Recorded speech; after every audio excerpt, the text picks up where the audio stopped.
오늘 말씀은 로마서 9장 1절부터 18절, 제목은 주의 주권적인 부르심입니다. 로마서를 기록한 바울은 유대인 중에 유대인이었습니다. 스스로 이런 고백도 했죠. 베냐민 지파에 가말리엘의 교육을 받은 바리새파 중에서도 가장 확실했던 유대인이라고 말입니다. 그러했기 때문에 누구보다도 조국 이스라엘을 사랑했을 것이고 동족 유대인들에게 애착이 깊었을 것입니다. 복음을 몰랐을 때에는 유대인들의 영적인 현실을 알지 못했죠. 그러나 영적인 눈이 뜨이면서 시각이 달라졌습니다. 아무리 유대인 중에 유대인이며 혈통적으로나 육적으로 뛰어났다고 해도 영적으로 거듭나지 못하면 자신들이 부정하게 여기는 이방인들과 하나도 다를 바가 없다는 것을 알게 된 것입니다. 그래서 바울이 복음 전파의 전진 기지로 삼았던 것이 회당이었습니다. 동포 유대인들에게 먼저 복음을 전했고 그것을 토대로 하여 이방인에게도 복음을 전하고자 했던 것입니다. 그렇지만 자신이 그러했듯이 유대인들은 영적인 특권 의식에 붙들려서 복음에 마음을 열지 않았습니다.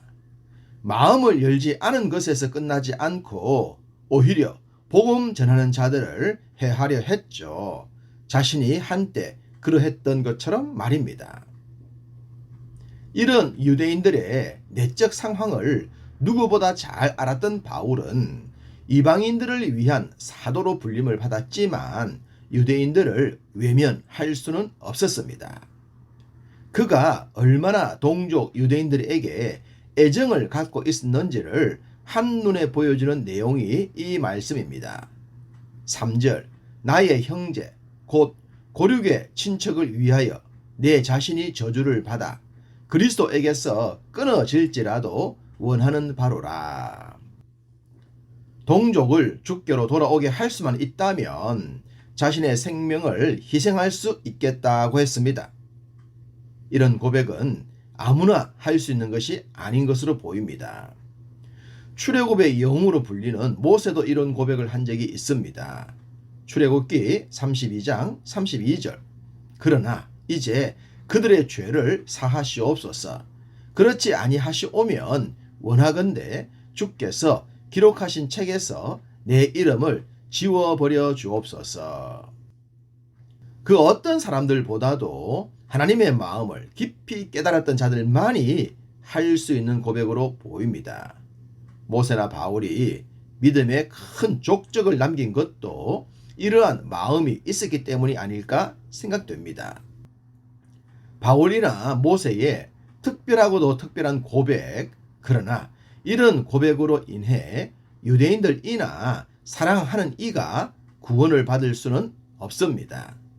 구원은 오직 자기 자신이 예수 그리스도를 구원자로 고백하고 자신의 모든 죄가 용서받아야만 가능한 것입니다.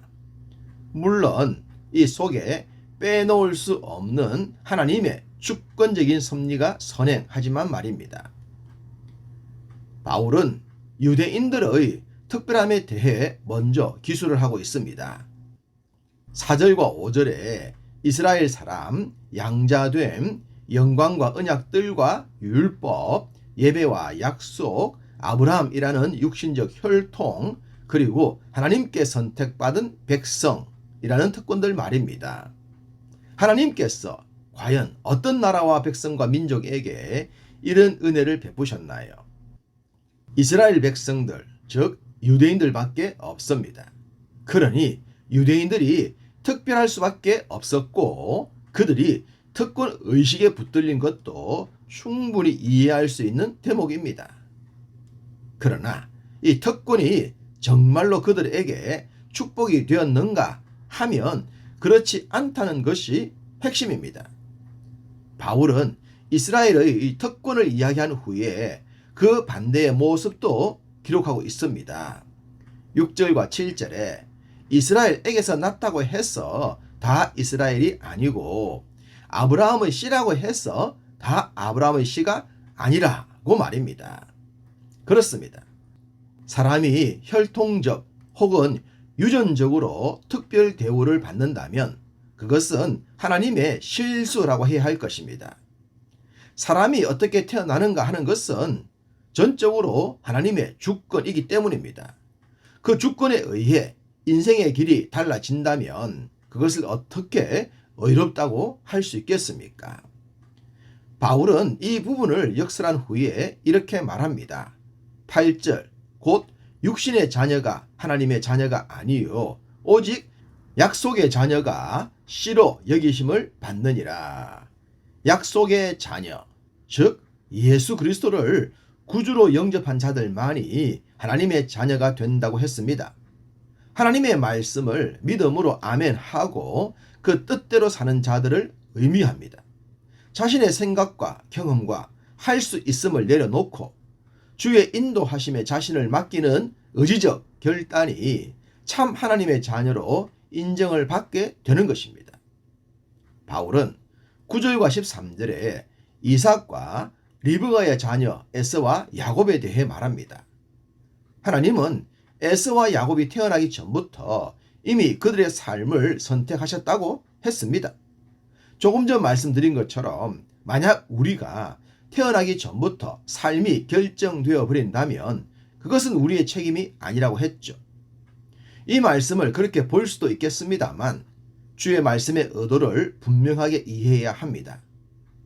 하나님께서 태어날 자식들에 대해 미리 예언을 했습니다. 그 예언을 이삭도 알았을 것입니다. 그렇지만 이삭의 행동은 어떠했습니까? 하나님의 예언과는 반대로 에서에 집착하지 않습니까? 에서를 축복하려 했습니다. 이것은 하나님의 예언과는 정반대였죠. 사람은 이럴 수 있다는 겁니다. 아무리 하나님의 말씀이 주어지더라도 그것이 나와 어떤 관계가 있느냐에 따라서 행동 방향을 결정해 버린다는 겁니다. 더더구나 보이지 않는 미래의 일이라면 믿음보다는 자신의 생각과 뜻이 선행할 가능성이 아주 높습니다. 에서와 야곱은 어떠했습니까? 야곱은 하나님의 복을 사모했습니다. 반면 에서는 정반대였습니다. 그 모든 것의 선택은 자신들의 몫이었죠. 이런 것까지 하나님께 책임을 돌릴 수는 없습니다. 그러하기 때문에 하나님의 주권적인 섭리와 역사를 자신들의 잘못에 핑계로 삼지 않아야 하는 것입니다. 믿음의 결단이 없고 현재 믿음의 행실이 없다면 그 모든 것에 대한 책임도 자신이 져야 합니다. 그래서 바울도 이런 증언을 한 것입니다. 14절 그런즉 우리가 무슨 말을 하리요? 하나님께 불의가 있느냐? 그럴 수 없느니라.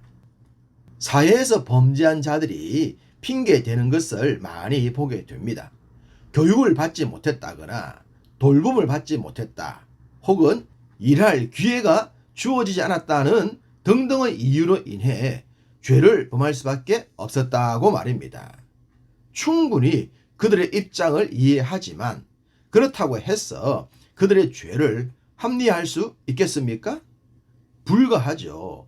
영적인 것도 동일합니다. 자신이 결정하고 행동한 후에 그 책임을 하나님께 돌릴 수는 없는 것입니다. 모든 인생은 하나님의 말씀 앞에서 자신의 행동을 결정해야 합니다. 17절 곧 너로 말미암아 내 능력을 보이고 내 이름이 온 땅에 전파되게 하려 함이라. 들은 말씀 앞에 삶의 방향을 결정하는 것이 주의 주권에 순응하는 삶인 줄 믿습니다. 오늘도 우리 모두 그런 삶으로 충만하시기를 간절히 소망합니다.